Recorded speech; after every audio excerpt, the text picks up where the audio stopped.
ఇక శ్రీకాకుళంలో డయేరియా వ్యాప్తి నేపథ్యంలో ఇతర మున్సిపాలిటీలో డయేరియా ప్రబలకుండా ప్రభుత్వం ముందస్తు జాగ్రత్తలు తీసుకుంటోంది. ఈ మేరకు మున్సిపల్ శాఖ కీలక ఆదేశాలు జారీ చేసింది. కలుషితం కాని సురక్షితమైన తాగునీరు ప్రజలకు అందించేలా చర్యలు తీసుకోవాలని ఆదేశించింది.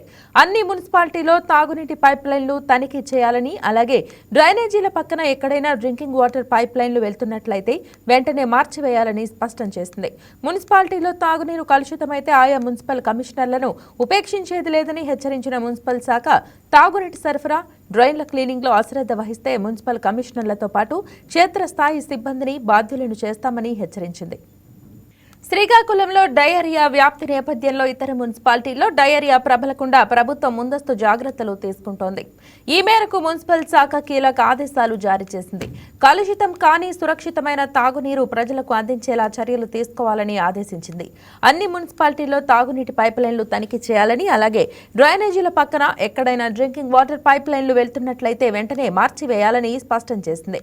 మున్సిపాలిటీలో తాగునీరు కలుషితమైతే ఆయా మున్సిపల్ కమిషనర్లను ఉపేక్షించే లేదని హెచ్చరించిన మున్సిపల్ శాఖ తాగునీటి సరఫరా, డ్రైన్ల క్లీనింగ్లో అశ్రద్ధ వహిస్తే మున్సిపల్ కమిషనర్లతో పాటు క్షేత్రస్థాయి సిబ్బందిని బాధ్యులను చేస్తామని హెచ్చరించింది. రేటికి ఇదే అంశం మీద మరింత సమాచారం మా స్పెషల్ కరెస్పాండెంట్ ప్రసాద్ అందిస్తారు. ప్రసాద్, చెప్పండి, మరి డయేరియా వ్యాప్తి పట్ల ప్రభుత్వం తీసుకుంటున్న చర్యల గురించి అప్డేట్స్ తెలియజేయండి. శ్రీకాకుళం జిల్లా డయేరియా ప్రబలడంతో ఒకరు ప్రాణాలు కోల్పోయారు. ఇంకో ఇద్దరు పరిస్థితి ఇప్పటికి కూడా విషమంగానే ఉంది. మొత్తంగా 102 కేసులు శ్రీకాకుళం జిల్లా వ్యాప్తంగా నమోదు కావడంతో మున్సిపల్ శాఖ అప్రమత్తమైంది. శ్రీకాకుళం జిల్లాకు సంబంధించి వాటర్ పొల్యూషన్ కారణంగానే డయేరియా ప్రబలినట్టు ప్రాథమికంగా అధికారులు నిర్ధారించారు. సో దీనికి సంబంధించి మొత్తం స్టేట్ వైడ్ కూడా మున్సిపల్ శాఖ కీలకమైన ఆదేశాలు ఇచ్చింది. అన్ని మున్సిపాలిటీల్లో కూడా ప్రత్యేక చర్యలు తీసుకునే విధంగా ఈరోజు మున్సిపల్ శాఖ ప్రధాన కార్యదర్శి ప్రభుత్వం నుంచి కొన్ని ప్రధాన నోటిఫికేషన్ అయితే విడుదల చేశారు. ఇప్పటి నుంచి మున్సిపాలిటీల్లో డయేరియా ప్రబలకుండా ముందస్తు జాగ్రత్తల కోసం కీలకమైన ఆదేశాలు జారీ చేశారు. కలుషితం కానీ సురక్షితమైన తాగునీరుని ప్రజలకు అందించేలా ఈరోజు ఆదేశాలు అయితే ఇవ్వడం జరిగింది. మున్సిపాలిటీల్లో ఇక మీదట తాగునీరు కలుషితం అయితే ఆయా మున్సిపల్ కమిషనర్లు బాధ్యతను కూడా ఈ ఉత్తర్వుల్లో పేర్కొన్నారు. ఇప్పటి నుంచి అన్ని మున్సిపాలిటీల్లో తాగునీటి పైప్ లైన్లను తనిఖీ చేయాలని కూడా ఈ ఆదేశాల్లో చెప్పడం జరిగింది. డ్రైనేజీల గుండా ఎక్కడైనా డ్రింకింగ్ వాటర్ పైప్ లైన్లు కానీ వెళుతున్నట్లయితే వెంటనే అటువంటి వాటిని గుర్తించి తొలగించి నార్మల్ మార్గాల్లో కూడా ఏర్పాటు చేయాలని కూడా ఆదేశాల్లో క్లియర్ గా తెలిపారు. అదేవిధంగా డ్రైనేజీల్లో నీరు నిలవకుండా వెంటనే డిసిల్టేషన్ ప్రక్రియను కూడా వెంటనే చేపట్టాలని కూడా చెప్పడం జరిగింది.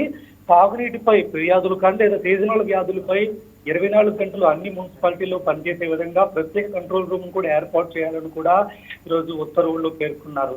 అదేవిధంగా తాగునీటి సరఫరా కానీ డ్రైన్ల క్లీనింగ్ లో అశ్రద్ధ వహిస్తే ఖచ్చితంగా దానికి పూర్తి బాధ్యులు మున్సిపల్ కమిషనర్లు, అదేవిధంగా క్షేత్రస్థాయి సిబ్బందిని కూడా ఈరోజు ప్రభుత్వం చెప్పడం జరిగింది.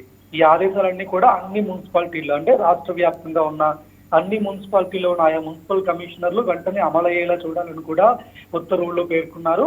ఇక నుంచి ఇలాంటి ఘటనలు కంటే పునరావృతం అయితే ఖచ్చితంగా ఆయా మున్సిపల్ కమిషనర్ల పైన యాక్షన్ తీసుకోవడానికి ప్రభుత్వం సిద్ధమవుతుంది. ఇప్పటికే శ్రీకాకుళం జిల్లాకు సంబంధించి డయేరియా ప్రబలడంతో ఆ జిల్లా మున్సిపల్ కమిషనర్ను కూడా ఇప్పటికే ప్రభుత్వం కొంత యాక్షన్ తీసుకోవడం జరిగింది. పూర్తి స్థాయి నివేదిక వచ్చిన తర్వాత పూర్తి స్థాయిలో యాక్షన్ తీసుకుంటామని కూడా ప్రభుత్వం చెబుతోంది. Right Prasad, thank you. Please subscribe to YK TV Network. Please subscribe to YK TV. Please watch YK News. Don't forget to subscribe YK News channel.